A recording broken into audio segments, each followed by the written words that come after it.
Hello everyone, welcome back. तो कल अगर आपने मेरी वीडियो देखी होगी तो मैंने आपको 739 का एक क्रूशियल लेवल बताया था कि अगर इसके ऊपर हमारे को क्लोजिंग मिल जाती है तो हम जो है एक अपमूव जो है एक्सपेक्ट कर सकते हैं 874 तक का। और अगर आप मेरी वीडियो को अगर यहाँ पर ध्यान से देखोगे, ये मैंने कल ही अपलोड की थी। तो यहाँ पर मैंने ये जो एक एरिया यहाँ पर अगर आप देखोगे तो यहाँ पर एक एक कॉन्फ्लुएंस एरिया आ रहा था, जबकि मैं एक्सपेक्ट कर रहा था 874 एटलीस्ट मार्केट को जाना चाहिए था। बट जैसे कि ये भी एक क्रूशियल लेवल था, तो मार्केट ने एग्जैक्टली यहीं से ही रिवर्सल लिया है। और अगर आप यहाँ पर देखोगे तो मैंने जो जिस बेसिस पे मैंने लेवल्स मार्क किए थे फिबोनाची एक्सटेंशन के बेसिस पर, उसी के हिसाब से आज मार्केट ने काम किया है। अगर आप यहाँ पर देखोगे तो ये जैसे ही इसके लेवल के ऊपर मार्केट ने ये क्लोजिंग दी, उसके बाद यहाँ पर मार्केट ने ये जैसे अगर आप देखोगे तो 0.5 एंड 0.618 के नीचे क्लोजिंग नहीं आई मार्केट की। ठीक है, ये एक स्विंग क्रिएट होकर एक अपमूव आया है, जो कि लगभग 2 से 3 पॉइंट से हमारा जो एक्सटेंडेड लेवल है वो टेस्ट नहीं हुआ। तो जैसे कि हमारा ये यहाँ पर एक क्रूशियल सपोर्ट जोन है ये वाला। ठीक है, तो अब कल प्रोबेबिलिटी क्या हो सकती है मार्केट के अंदर कि अगर सपोज मार्केट इसी जैसे 0.5 एंड 0.6 का लेवल है, ये इस जोन के अंदर यहाँ पर कंसोलिडेशन करके अगर ब्रेकडाउन आता है, तो मैं जो लेवल्स एक्सपेक्ट करूंगा वो करूंगा 596। और यहाँ से ये वाला जो लेवल आ रहा है यहाँ पर मार्केट का, जो कि है 646 का लेवल है, ये एक माइल्ड सपोर्ट एरिया है जहां से हल्का सा एक मार्केट जो है पुल बैक ले सकती है प्राइस स्ट्रक्चर को मेंटेन करने के लिए। यहाँ से 674 का टेस्टिंग होकर 596 हमें कल को देख सकते हैं। और अगर मार्केट इस जोन के ऊपर दोबारा से निकलती है, सपोज यहाँ पर मार्केट अगर कंसोलिडेशन करके अप मूव यहाँ पर मिलता है, तो डेफिनेटली हमारे को ये जैसे कि आप देख रहे हो 775 और 839 के लेवल दोबारा देखने को मिल सकते हैं, और हम इसके नीचे जो है अपना स्टॉप लॉस लेकर पोजीशंस बना सकते हैं। ठीक है, और अगर मार्केट गैप डाउन ओपन हो जाए 646 के आसपास, तो हमें बेसिकली ये देखना है कि जैसे कि यहाँ पर एक मार्केट ने हॉल्ट लेके अप मूव लिया है, तो यहाँ पर मार्केट पुल बैक लेके, जो कि यहाँ पर अगर आप क्लोजली अगर प्राइस एक्शन को अगर आप मॉनिटर करोगे, तो यहाँ पर आप ध्यान से समझो कि ये वाला बायर है, यहाँ से प्राइस ऊपर गया, ये वाला बायर है ऊपर गया।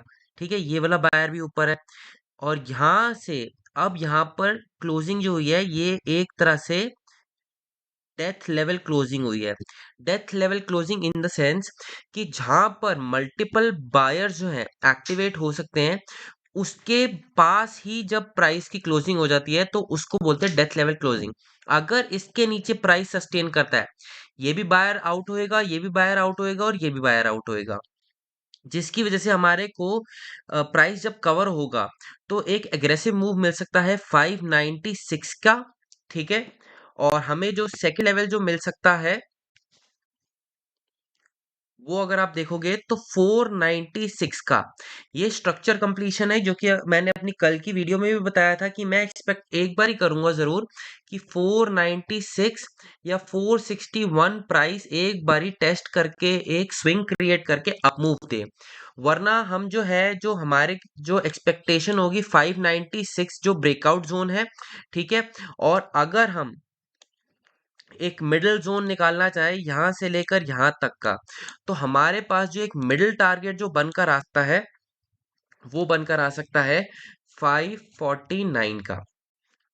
ठीक है, डाउन साइड हमारे ये टारगेट्स बनकर आ सकते हैं, और अपसाइड जो है मैंने आपको ऑलरेडी बता दिया है कि अगर निफ्टी फ्लैट ओपन होके यहाँ पर रेंज बना के ब्रेकआउट देगी, तो हमारे जो टारगेट्स जो एक्सपेक्टेड हो सकते हैं, एक तो 775 और यहाँ पर 840 और 874 का। बट इनकेस अगर मार्केट गैप अप ही ओपन हो जाती है इधर, तो ये जो लेवल है हमारा, अब मैं 739 को क्रूशियल जोन नहीं बनाऊंगा यहाँ पर, क्योंकि वो प्रीवियस डे के हिसाब से जो है वो इम्पोर्टेंस रख रहा था। ठीक है, तो अब हमारे लिए जो क्रूशियल जोन जो बनकर आएगा, अगर आप यहाँ से लेकर यहाँ तक अगर आप मार्क करते हो तो आपके लिए अब जो क्रूशियल लेवल हो जाएगा वो हो जाएगा 706 का लेवल हो जाएगा। ठीक है, 706 का लेवल जो है ब्रेकआउट करते के साथ ही अगर कंसोलिडेटेड ब्रेकआउट होता है तो हमारे को ये टारगेट देखने को मिलेंगे। बट अगर गैप अप ओपनिंग हो जाती है इधर, तो ये है कि प्राइस यहाँ पर हॉल्ट करे या तो स्ट्रक्चर मेंटेन करने के लिए नीचे आएगा प्राइस, उसके बाद स्विंग को ब्रेक करेगा, तो हमारे को जो है रिस्क टू रिवॉर्ड के अकॉर्डिंगली हम अपनी पोजीशंस ले सकते हैं। बट इन केस अगर प्राइस गैप अप ओपन होके प्राइस इधर आए, एक स्विंग क्रिएट करके एक लोअर लो बना दे, सपोज प्राइस यहाँ पर ओपन करके नीचे आता है फिर ऊपर जाता है और स्विंग ब्रेक डाउन कर देता है, इट मीन्स कि ये जो बायर्स का जो प्रेशर है वो डिक्रीज हो रहा है धीरे धीरे। ठीक है, यहाँ पर तो हमारे को एक एग्रेसिव डाउनफॉल यहाँ पर देखने को मिल सकता है। एक्सट्रीम गैप डाउन के लिए 596 बाइंग जोन बनेगा हमारा, यहाँ से रिवर्सल जोन बनेगा। और एक्सट्रीम केसेस के अंदर 549 और 496 के लेवल, ये हमारे लिए क्रूशियल लेवल का काम करेंगे। तो बस आज के लिए इतना ही। Please do like share and subscribe. Thank you.